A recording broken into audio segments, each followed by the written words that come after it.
What was hard to get over was being blamed for something that not only I didn't do, but that happened to me. Here's something that should shock absolutely no one. Meghan Markle and Kate Middleton haven't spoken to each other in years. It was the moment the world was waiting for. Prince William and Kate reunited with Prince Harry and Meghan for the first time since they walked away from royal life. It happened during the Queen's big Platinum Jubilee celebrations. Not at all. Complete radio silence. According to multiple royal insiders and books that have come out over the past few years, these two women haven't had a single conversation since somewhere between 2019 and 2022. Of the aisle. William and Kate on the left in the front row with Prince Charles and Camilla, Meghan and Harry on the right in the second row. British TV personality Piers Morgan, who is no fan of Meghan's, had this to say. This has been very deliberately done. A-list to the left, B-list to the right. That's right. We're talking about at least 6 years of absolutely nothing. No texts, no calls, no hello at family events, nothing. And it all started with a bridesmaid dress. Let's rewind to the beginning. There's a lot to work through there. You know, I feel really let down because he's been through something similar. He knows what pain feels like. Meghan Markle met Kate Middleton for the first time in January 2017. Harry had started dating Meghan in the summer of 2016, and by early 2017, it was time for the new girlfriend to meet the family. I what? I what? You were late. I was late? Yeah. Remember? You came rushing in from having a shower. I don't know, like 5, I mean, like, A few minutes. yeah. But you were quite flustered. I hate being late. You could be as late as you want. I ain't moving. I want to see you again. Meghan described this first meeting in her Netflix documentary, and honestly, it was doomed from the start. She showed up for dinner at Kate and William's place wearing ripped jeans and barefoot. Barefoot. She said she was a hugger and had always been a hugger, and she didn't realize that would be jarring for Brits. She thought once the door closed, everyone would relax. But that's not how it works with royals. The formality on the outside carries through to the inside. Kate showed up to that same dinner done up to the nines, according to Harry's book Spare. The contrast was stark. Meghan was casual California girl. Kate was buttoned-up future queen. They noticed the difference in how they dressed, and it mattered. During their engagement interview in November 2017, Meghan called Kate wonderful. Even when Will and Kate came over, and I had met her for the first time they came over for dinner, I remember I was in ripped jeans and I was barefoot. It's like I was a hugger. I've always been a hugger. I didn't realize that that is really jarring for a lot of Brits. I guess I'd started to understand very quickly that the formality on the outside carried through on the inside. That there is a forward-facing way of being. And then you close the door and you go, oh, great. Okay, we can relax now. But that formality carries over on both sides. And that was surprising to me. She praised the work Kate, William, and Harry were doing on mental health. Everything seemed fine on the surface. But royal author Omid Scobie, who's close to Meghan and Harry, wrote in his book Finding Freedom that Kate had seemingly not shown much interest in finding out who Harry's girlfriend was. There was never really a friendship there to begin with. They were never close. A source told Us Weekly they were never that close. But the reason they're not speaking is because of the rift between Prince Harry and Prince William. Things that jumped out at me was she didn't want to have to walk behind Kate Middleton, you know, the future queen. She felt that they should be treated as equals, and yet she joined an organization in which they're not equals. Well, I think the big shock came to her in a way when she moved into Kensington Palace. And Harry has got a 2/3 small cottage in that complex, and literally on the other side of the corridor. Then came the wedding. May 19th, 2018. 4 days before Harry and Meghan's wedding at Windsor Castle, Kate texted Meghan about Princess Charlotte's bridesmaid dress. The text said, "Charlotte's dress is too big, too long, too baggy. She cried when she tried it on at home." This is where things get complicated because we have multiple versions of what happened next. The first reports came out 6 months after the wedding in November 2018.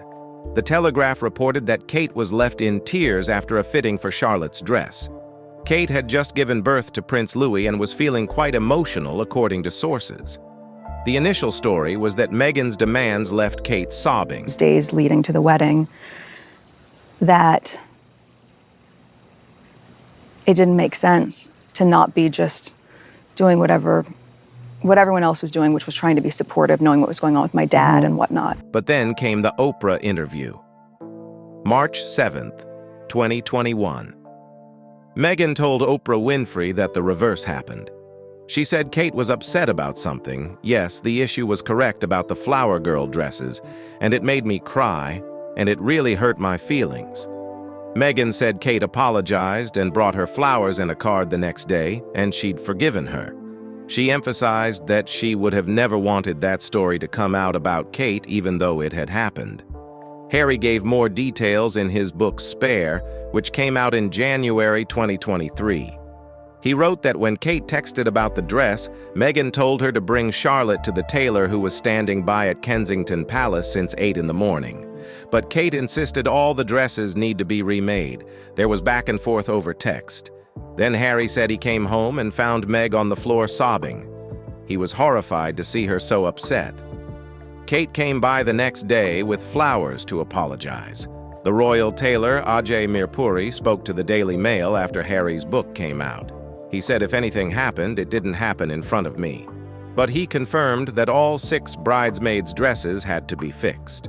His team worked until 4 in the morning, 3 nights in a row to make them fit. They left Windsor Castle at 10 at night the night before the wedding. He said weddings are stressful at the best of times, especially one at this high level.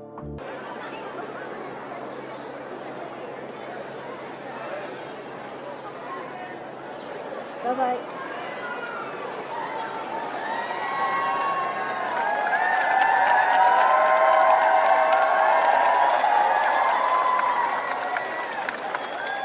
Then, in 2025, another book came out. Yes, Ma'am, The Secret Life of Royal Servants by Tom Quinn. A royal staffer said both women were crying their eyes out during the dress dispute. The truth is that during the discussions about the bridesmaid's dress, Meghan said a few things she regretted, and Kate said a few things she later regretted, but it was all in the heat of the moment. Royal expert Hilary Fordwich told Fox News that this bridesmaid dress dispute was the beginning of the end of their relationship. It was not the end of the beginning. It was the beginning of the end. Multiple sources have confirmed that Kate and Meghan have not spoken since Meghan and Harry's royal exit in January 2020. One source told Us Weekly Kate and Meghan have not spoken since the royal exit happened.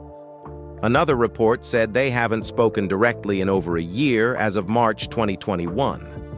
Omid Scobie wrote in his book Endgame, published in November 2023, that Kate and Meghan have not had direct communication since 2019. That's 4 years at that point. He claimed Kate talks about Meghan more than she talks with her, and that Kate shudders and giggles every time she hears Meghan's name. He also said Harry and Meghan sent Christmas presents to William and Kate's children last year, but got no response from the family. Read into. Etiquette and protocol is really important to the royal family. It's been important to royals for centuries. Here's why the fiction of the Kate Middleton versus Meghan Markle feud boils down to a divide between those who play the game and those who want to change it. The last time Meghan and Kate were seen together was at Queen Elizabeth's funeral on September 19th, 2022. Multiple sources told the Mirror that Kate Middleton and Meghan in particular were not known to have exchanged words throughout Meghan and Harry's visit to the UK. Royal photographer Arthur Edwards said, William organized the surprise walkabout where they viewed flowers at Windsor on September 10th, because if Meghan had turned up for the funeral without that photo op, all the papers would be talking about Meghan, and the King does not want that. He wants it all about the Queen and nothing else. Royal author Robert Jobson wrote in his book about Kate that she later admitted to a member of the royal family that the extent of ill feeling between them made that day incredibly difficult. There was even a viral moment at the funeral where Meghan appeared to tap Kate's hand as they walked into St. George's Chapel, and Kate's reaction was stone cold. The video racked up over 827,000 views on TikTok with the caption notice, "Kate's reaction to Meghan's little tap on her hand." Body language experts noted that you could have almost fitted somebody else in that space between Meghan and the other royals at Westminster Hall. It spoke volumes. Since the funeral, Meghan has not returned to the UK. She skipped King Charles's coronation in May 2023. Prince Harry attended alone. Sources say Kate is open to reconciling, though with Harry more so than Meghan Markle. Kate won't meddle in the situation. She has faith that the situation will resolve itself in time. Other insiders claim Meghan is remorseful and wants some sort of reconciliation, but Meghan has a long way to go for Kate to ever see an upside for the royal family or the public in a reconciliation. A source told In Touch that Meghan's friends say she regrets how things went down and she never meant any harm to Kate. Meghan's been going out of her way to show concern for Kate during her cancer battle in 2024. But actions speak louder than words. Kate Middleton and Meghan Markle will never be friends, according to recent reports. The damage is done. 6 years of silence. No phone calls, no texts, no conversations. Just two women who once could have been close, but instead let a bridesmaid dress tear them apart forever. If you want more royal drama and celebrity gossip, make sure you hit that like button and subscribe to Crown Chaos. Turn on notifications so you never miss when we drop a new video. And drop a comment below, do you think Kate and Meghan will ever speak again, or is this feud permanent? Let me know what you think. I'll see you in the next one.